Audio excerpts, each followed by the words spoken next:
Hi, Scott, Machine Gun Dad. Welcome back to the channel, my channel, whatever channel, who's somebody's channel. We had great plans today. We were going to do a bunch of videos on suppressing a 22. We have a Ruger and we had an Intratec, and they just weren't cooperating. For some reason, we couldn't hit crap, or they just wouldn't shoot. So we got to order some parts and fix some stuff. But I really wanted to shoot a suppressor today, so I said, let's bring out one that I know that works and you can actually hit stuff with. So I went downstairs, got my FNX tactical, FNX-45 tactical. Has my Coastal Guns suppressor on it, Ultima. We're going to be out in the range. We're going to let Dave and Stan shoot it, and we'll be back in for conclusions.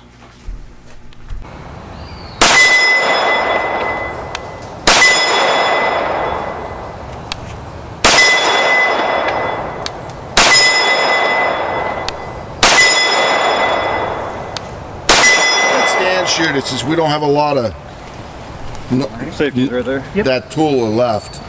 I'll use the Winchester on the suppressed stuff. Okay.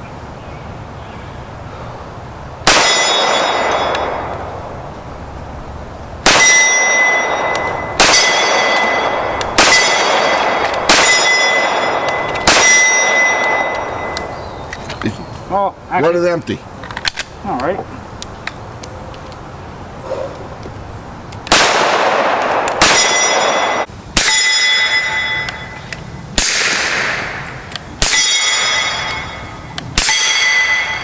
Let's try the handy.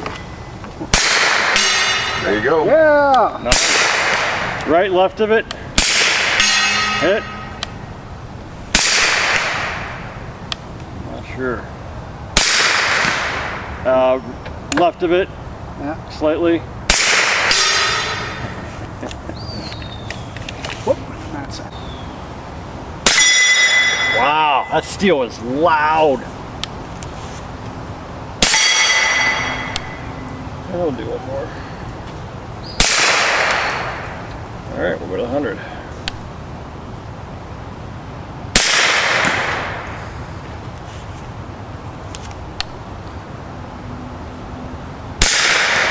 Low.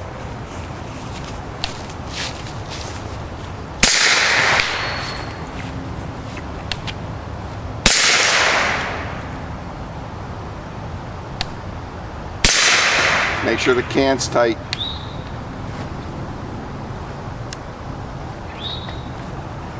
You're way low. Way low? Yeah. Hold top edge of the plate, Dave.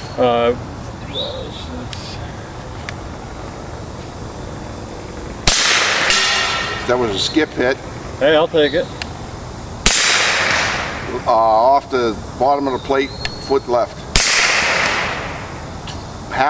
50 yards short.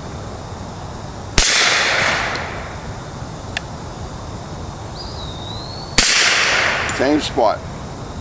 Short? Yeah, way short.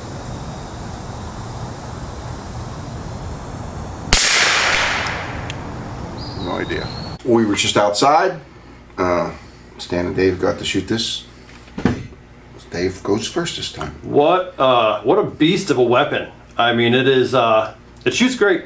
Ran reliably. Felt pretty good. Little kick, more than I was expecting.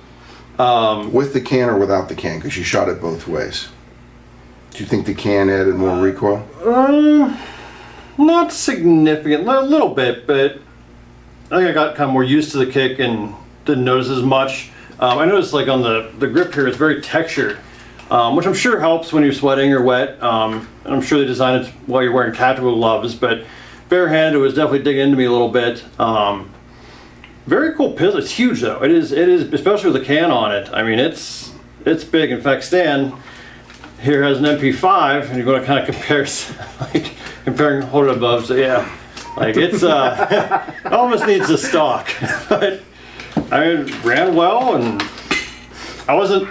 I mean, looking the 100-yard target, but Stan hit it a couple times, and at the closer 25 range, you know, I was right on point. And one of the things I noticed with this is when you hit steel with this and you're not wearing ear pro, how loud the steel is. Yeah, you don't realize like how loud steel is because you're wearing ear pro all the time and shooting suppressed, and it's like it is really loud. What do you think, Stan? Well, I was real glad to get a chance to shoot one of these things. I remember reading about these, like, what, about 10 years ago or so, like that, and they were running that Joint Combat Pistol Program, one of the first efforts to try to replace the Beretta, the M9. And, they wanted the 45 caliber gun, a whole bunch of other cool stuff. And it's kind of like I don't know, this guy strikes me as kind of like what the Mark 23 should have been. It was a really, really, really interesting gun. A lot of fun to shoot. After we figured out where it was dropping at, it was actually not bad getting hits with it out to 100. Yeah, I actually, like I said, I have big hands. I like the way the grip felt. Real aggressive texture, so definitely not something you want for a carry gun. Okay, I'm not a polymer guy, which I've said 1,000 times on this channel. But this isn't striker fired, so I can bear with it. For suppressing a gun, I love this platform. For carrying a gun, it's too freaking big. But on the other hand, you do get 15 plus 1 rounds of 45, which is quite a bit. Yeah. You guys are both Glock guys. How would you compare the feel of this to a Glock, which to me is a big bulky gun? I don't know if you've ever shot the Glock 45. I've shot 21s. Grip is, like I said, it's a bit boxier than a Glock 21. Like I said, the textures of grip, it's almost like the RTF textures when they're new. Compared to a stock Glock, trigger's way better. It feels about the same as a Glock trigger after if you put something in there, like say an Overwatch or an Apex or something like that. Quite nice. Short reset. Yeah, because you have the single action. I would actually say it's probably more aggressive because my Glock, I have a Glock 17, it's an the RTF2, and I bought it, when I got it, and that was much more aggressive than even the RTF was, So. Cool. I don't like Glocks. Gee, go figure. If you watch my channel, you never would have figured that out. But I do like this pistol. To me, this is a range toy, or I'm gonna become a professional James Bond type, which I'm too old and too fat to be, because it's too big. And when you put the can on it, like realistically, if I was going to be in a gunfight, would I want this or would I want this? I'm taking this every day of the week. So this is a nice range toy. It is really. This is one of the guns I think that shows you how impressive suppressors can be. There are a lot of guns you shoot suppressors don't have suppressor sights on them. They're 9mm, so you have to load a special subsonic round. We shot this with off-the-shelf Winchester white box and Tula, and it fed every round, functions flawlessly. You can see the sights. I have the bigger backstrap on here because I have the bigger hands, and we didn't get into all the technical, but I really like the safety system with the decocker. I just want to let these guys shoot something suppressed today since we had such bad luck. Yeah, we did not have luck with the 22 suppressed at all. And show you guys how much fun you can have shooting one of these. Thanks again for coming to the channel.